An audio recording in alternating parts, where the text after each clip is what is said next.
नमस्कार, मैं जितेंद्र चतुर्वेदी। प्रधानमंत्री नरेंद्र मोदी ने जिस सूबे से लोकसभा की सबसे ज्यादा सीटें आती हैं उस उत्तर प्रदेश में सबसे बड़ा राजनीतिक खेल किया है और यही वजह है कि इंडी गठबंधन में हड़कंप मच गया है, क्योंकि जो कुछ हुआ है उसने उनके पैरों के नीचे की जमीन खिसका दी है।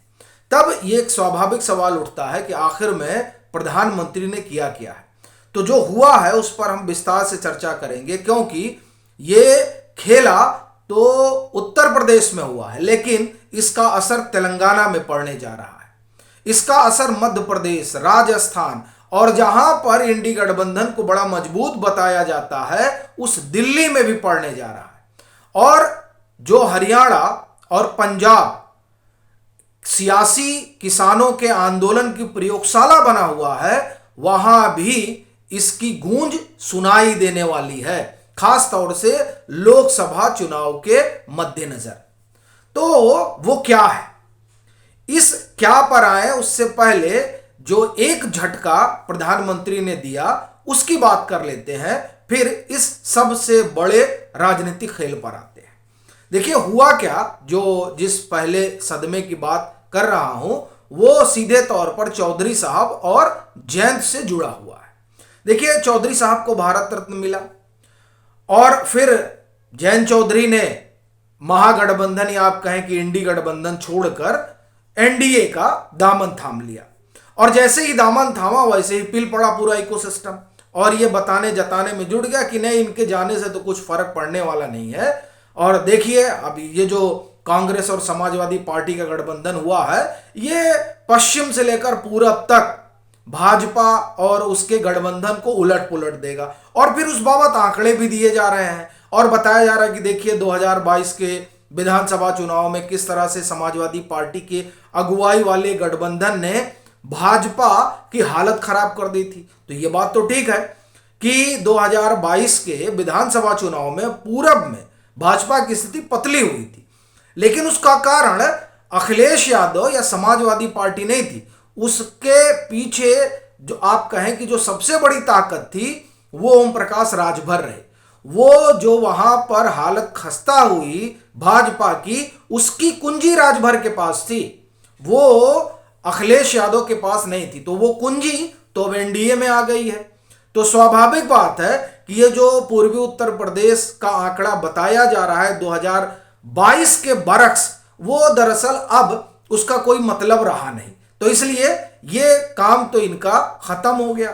दूसरा, पश्चिम की अगर बात करें तो देखिए पश्चिम में तो इंडी गठबंधन की जमीन दरकी ही है और इसीलिए ये जो पूरा इकोसिस्टम है वो सबसे ज्यादा आप ये कहें कि जयंत चौधरी के ऊपर भड़क गया है।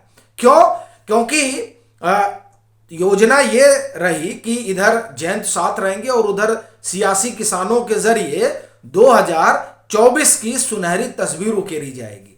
लेकिन एनडीए में ये जो जयंत चौधरी चले गए और फिर चौधरी साहब को भारत रत्न सम्मान मिला, उसके कारण जो पश्चिमी उत्तर प्रदेश से एक आंदोलन खड़ा होना था वो औंधे मुंह गिर पड़ा। अब जाहिर सी बात है कि जिस राजनीतिक गुड़ा भाग के साथ आंदोलन वगैरह शुरू किया गया था, अब अगर उसकी आप ये कहें कि वो खत्म हो जाए, उसकी हत्या हो जाए, तो जाहिर सी बात है कि जो लोग उस हत्या पर राजनीतिक रोटी सेकने के लिए बैठे थे वो तो सदमे में चले जाएंगे और फिर उनका इकोसिस्टम भी परेशान हो जाएगा। इसीलिए जयंत चौधरी के ऊपर सब आप एक तरह से कहें कि भड़ास निकालने पर उतर आए। लेकिन असल सवाल यह है कि प्रधानमंत्री नरेंद्र मोदी ने वो कौन सा खेल किया है जिसके कारण 5-5, 6-6 राज्य में लोकसभा चुनाव के मद्देनजर हड़कंप मचने वाला है। तो दरअसल वो फैसला जो है वो बहन मायावती के जो भतीजे हैं आकाश आनंद, उनको वाई कैटेगरी सुरक्षा दी गई है। अब इस सुरक्षा के बड़े राजनीतिक मायने हैं। पहली चीज तो एक बात आपको बताऊं कि ये बहन जी पर आरोप लगता है कि वो भाजपा के साथ चली गई हैं, पर सबसे बड़ी चीज यह है कि बहन जी ना भाजपा के साथ गई हैं और ना जो इंडी गठबंधन है उसके साथ जाने वाली हैं। उसका कारण जो सबसे बड़ा है वो ये कि जो बहन जी का अपना वोटर है वो दरअसल दोनों ही परिस्थिति में बसपा से निकल जाएगा। अगर वो कांग्रेस की तरफ जाती है तो दरअसल वो कांग्रेस का ही वोटर रहा है जिसे काशीराम के बहुजन आंदोलन ने उस वोटर को बसपा से जोड़ा है। तो इसलिए बहन जी कांग्रेस के साथ गठजोड़ करने के बारे में सोच भी नहीं सकती है, क्योंकि उनकी भी जो राजनीति है वो कांग्रेस विरोध से उपजी है। वैसे ही जैसे समाजवादी पार्टी कांग्रेस विरोध से उपजी है और वो जब भी कांग्रेस के साथ जाती है तो वो रसातल में चली जाती है। 2017 आपको याद होगा। तो इसलिए वो कोई भी नारा दे रहा हो कि यूपी के दो लड़के, तो यूपी के दो लड़के 2017 में मिले थे, सन्नाटा पसर गया था। और जो समाजवादी पार्टी कभी आप ये कहें कि 90 और 100 से नीचे नहीं आई, वो 40-42 पे पहुंच जाती है विधानसभा में। तो वही हाल होने वाला है 2024 में भी। इस बात को बहन जी समझती हैं कि उनकी राजनीति किसके विरोध में उपजी है, एक बात। दूसरी चीज, भाजपा के साथ जाने पर भी कमोबेश यही परिस्थिति बनने वाली है। और मैं इसलिए कह रहा हूं क्योंकि जो 21% दलित मतदाता है उसमें आधा जो है वो तो आप कहें कि हार्डकोर तरीके से बहन जी से जुड़ा हुआ है। और वो अगर भाजपा की तरफ जाती है तो भाजपा की अपनी एक आइडियोलॉजी है। उस आइडियोलॉजी से जो बहुजन समाज है और जो उसमें अंबेडकराइट है वो दरअसल सहमत नहीं होंगे। तो स्वाभाविक है कि अगर बहन जी इधर जाएंगी, यानी भाजपा की तरफ भी अगर सॉफ्ट कॉर्नर करेंगी, तो उनका अपना वोटर भाग जाएगा। तो वो दरअसल अपनी जमीन बचाए रखने के लिए किसी गठबंधन का हिस्सा नहीं बनने वाली है। ये पहली चीज हो गई। अब दूसरी बात यह है कि ये जो आकाश आनंद को सिक्योरिटी दी गई है, इसका क्या राजनीतिक असर पड़ने जा रहा है? तो देखिए, इसका असर तो जाहिर तौर पर उन सभी लोगों पर पड़ेगा जो बहन जी के समर्थक हैं। और वो समर्थक, आप देखिए कि ये बड़ा टैक्टिकल मूव हुआ है। अब क्यों ये कह रहा हूं बड़ा टैक्टिकल मूव है, उसकी वजह है। देखिए, जो बहन जी के समर्थक हैं और जो बहन जी के साथ खड़े हैं, वो ना कांग्रेस को देखना चाहते हैं और ना समाजवादी पार्टी को देखना चाहते हैं। तो ऐसी परिस्थिति में चाहे उत्तर प्रदेश हो, चाहे मध्य प्रदेश हो, चाहे राजस्थान हो, चाहे दिल्ली हो, चाहे हरियाणा हो और चाहे तेलंगाना हो, यहां क्या होगा, वो जहां भी ये देखेंगे कि नहीं यहां जो है भाजपा के साथ जाना ठीक है, तो वहां वो भाजपा के साथ जाएंगे।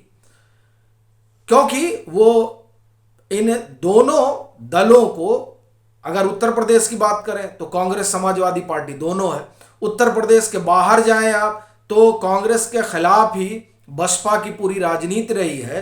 तो उनका जो समर्थक वर्ग है वो जाहिर सी बात है कि कांग्रेस को तो मजबूत करना नहीं चाहेगा, क्योंकि वो कांग्रेस के खिलाफ ही लड़कर खड़ा हुआ है।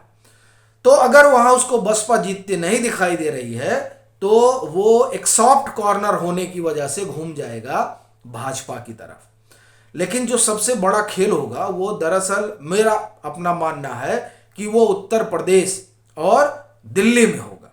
बाकी जगह उसका असर पड़ेगा, लेकिन इन दो जगहों पर सबसे भारी खेल होगा। और उसमें आप मध्य प्रदेश और राजस्थान भी जोड़िए, क्योंकि मध्य प्रदेश में ये जो बुंदेलखंड से लगा हुआ इलाका है मध्य प्रदेश का, वहां बहन जी का अपना बड़ा असर है। और फिर राजस्थान में तकरीबन आप ये समझिए कि कुछ सीटें हैं जिन पर इनका असर पड़ेगा, लेकिन सबसे बड़ा प्रभाव उत्तर प्रदेश में पड़ना है और वो पश्चिम से लेकर पूरब तक पड़ेगा। क्योंकि पश्चिम में भी जो अगर आप कॉम्बिनेशन देखें तो मुस्लिम और फिर जो बहन जी का अपना बड़ा वोटर है और फिर जाट, ये तीन सबसे बड़ी आबादी है। अब आप देखिए कि जाट और बहन जी का वोटर और प्लस जो भाजपा का वोटर है पश्चिम में, ये तीन अगर एक साथ आ जाएंगे तो पश्चिम में क्या होगा इस पूरे गठजोड़ का जो बना है। और यही हाल पूर्वी उत्तर प्रदेश में भी होगा, क्योंकि पूर्वी उत्तर प्रदेश में आप ख्याल रखिएगा कि अब ओम प्रकाश राजभर समाजवादी पार्टी का जो गठबंधन है था 2022 में, या फिर अब जो इंडी गठबंधन बना उसका हिस्सा नहीं है। तो इसलिए वहां पर बहन जी का भी वोटर प्लस गैर यादव ओबीसी जो है प्लस ओम प्रकाश, चूंकि ओम प्रकाश राजभर आप कहिए कि उसी का हिस्सा है, और प्लस जो हिंदुत्व की धारा है, तो इसलिए पूरब में भी जो परिस्थितियां हैं वो इंडी गठबंधन के लिए अनुकूल नहीं है। अब आप चले आइए दिल्ली में। दिल्ली में 7 सीटें हैं। यहां बहुजन समाज पार्टी का बड़ा असर रहा है, और उस आप एक तरह से कहें कि वोटर को खूब भुनाया है आप और कांग्रेस ने। अब आप और कांग्रेस एकजुट हो गए हैं, तो इस लिहाज से ये जो दांव चला गया है वो दांव दिल्ली में भी इस गठबंधन की चूल्हे हिला देगा। इसलिए आप देखिए कि गजब तिलमिलाहट है। क्यों? क्योंकि एक साथ तकरीबन 150 सीटों पर खेल बिगाड़ दिया प्रधानमंत्री नरेंद्र मोदी ने। बाकी आपकी क्या राय है जरूर साझा करें। मतांतर से नहीं जुड़े हैं तो जुड़े, वीडियो को लाइक करें और साझा करना ना भूलें।